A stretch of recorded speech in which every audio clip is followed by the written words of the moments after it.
warahmatullahi wabarakatuh. Perkenalkan, nama saya Rahada Turnia, NPM 20030020031 dari Prodi S1 Perbankan Syariah kelas A semester 4. Baiklah, di video kali ini bertujuan untuk memenuhi mata kuliah UAS Manajemen Risiko Perbankan Syariah.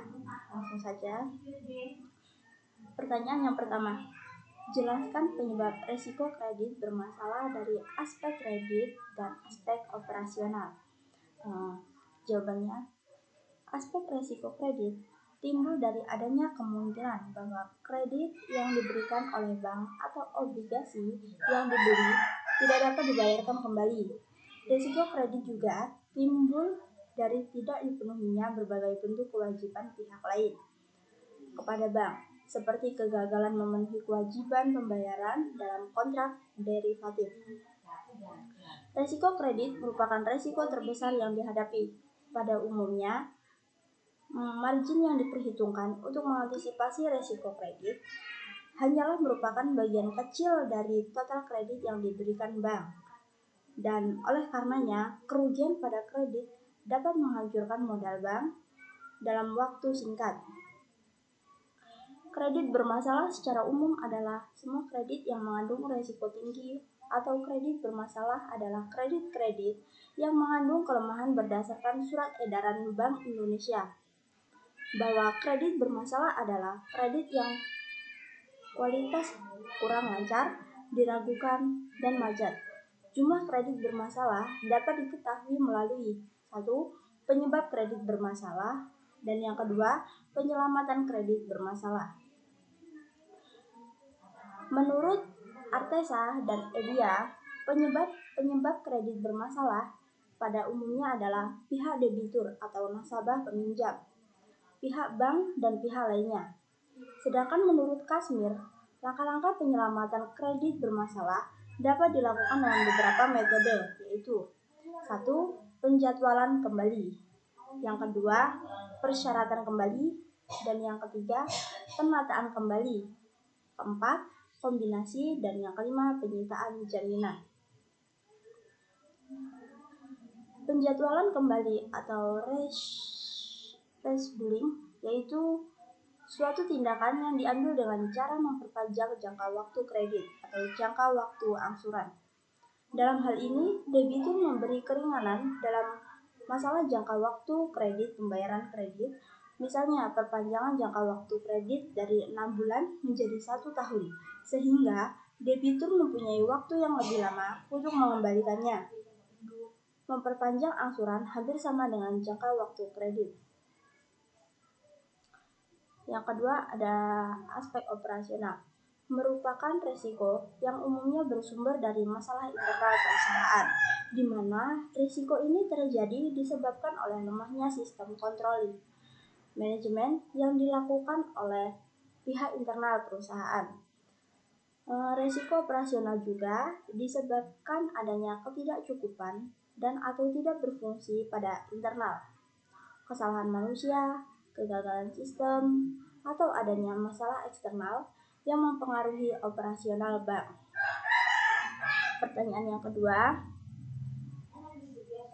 jelaskan analisis kredit dengan metode 5C. Berikan contohnya. 5C. Yang pertama ada karakter.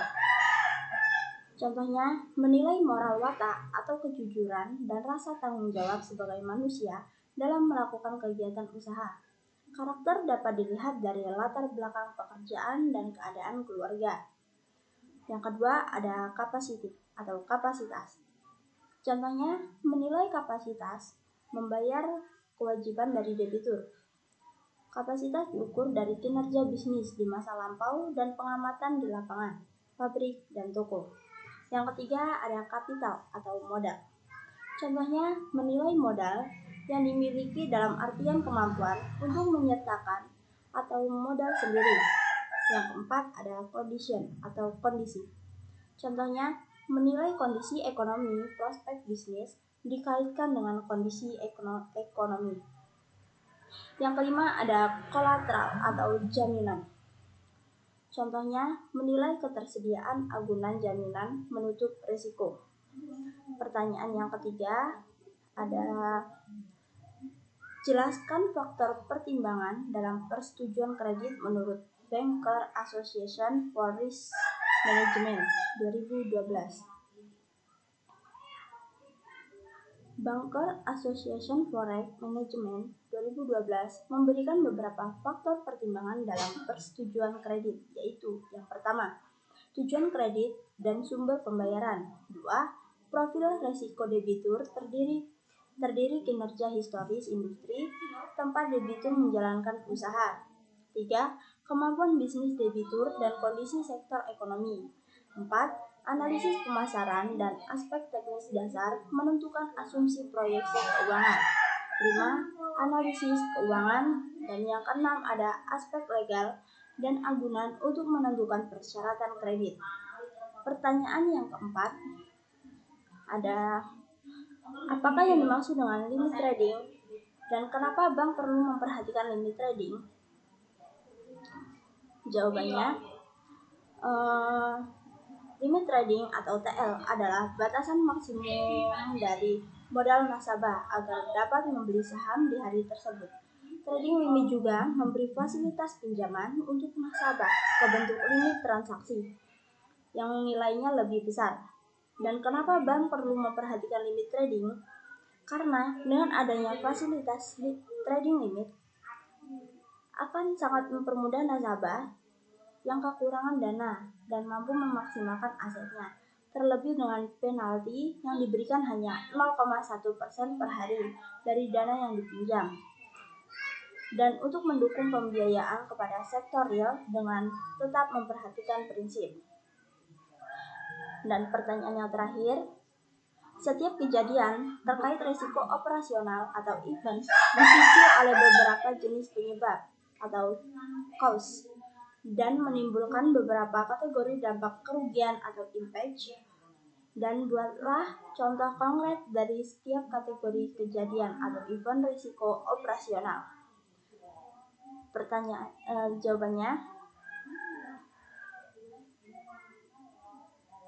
yang pertama ada internal fraud. Contohnya, kecurangan terhadap aset karyawan ini terjadi biasanya merupakan penyalahgunaan aset perusahaan untuk kepentingan pribadi atau semacamnya. Misalnya saja difasilitasi laptop dengan speed terbaik dari kantor. Tentunya untuk mengerjakan tugas-tugas agar hasilnya bisa maksimal. Ternyata karena satu dan lain hal si karyawan punya CD job yang kurang lebih bidang yang sama dan menggunakan laptop tersebut dengan prioritas ke CD jobnya alih-alih untuk tugas utamanya. Yang kedua ada kecurangan eksternal atau external fraud.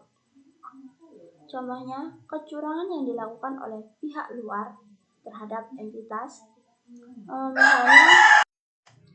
Misalnya kecurangan eksternal mencakup kecurangan yang dilakukan pelanggan terhadap usaha, wajib pajak yang terjadi terhadap pemerintah, atau pemegang polis terhadap perusahaan asuransi. Yang ketiga ada praktik ketenaga kerjaan dan keselamatan kerja. Misalnya, jangan ceroboh ketika bekerja, lengkapi diri dengan alat-alat keselamatan kerja, selalu tanggap terhadap keadaan, selalu memeriksa alat kerja. Yang keempat ada gangguan bisnis dan kegagalan sistem. Contohnya, kesalahan manusia. Dalam hal ini, risiko yang terjadi karena adanya kesalahan proses, seperti kesalahan input data oleh karyawan. Kesalahan input data yang dilakukan oleh karyawan dapat menimbulkan risiko kerugian bagi perusahaan maupun pegawai serta nasabah itu sendiri. Yang kelima ada kerugian atas aset fisik. Misal kita memiliki komputer nih, rusak, terkena banjir, maka estimasi kerugian berdasarkan harga komputer yang baru yang spesifikasinya sama dengan komputer yang rusak. Yang keenam ada pelanggan, produk dan praktis bisnis. Contohnya, produsen dan supplier yang saling bertransaksi secara online, baik untuk konsultasi kebutuhan barang hingga proses pembayarannya. Yang ketujuh, terakhir, ada eksekusi, pengiriman dan manajemen proses. Contohnya, perangkat lunak yang mengontrol pelaksanaan program-program komputer, yaitu dengan mengatur waktu proses, pengecekan kesalahan, mengontrol input dan output, melakukan perhitungan, kompilasi, penyimpanan, pengolahan data, serta berbagai bentuk layanan yang terkait atau American National Standard Institute atau ANSI. Sistem operasi merupakan research manager atau pengelola sumber daya yang berperan untuk mengatur, mengorganisasikan, mengoperasikan secara keseluruhan bagian sistem yang kompleks. Mungkin hanya itu yang bisa saya sampaikan. Kurang lebihnya saya mohon maaf. Kepada Allah saya mohon ampun. Saya akhiri. Wassalamualaikum warahmatullahi wabarakatuh.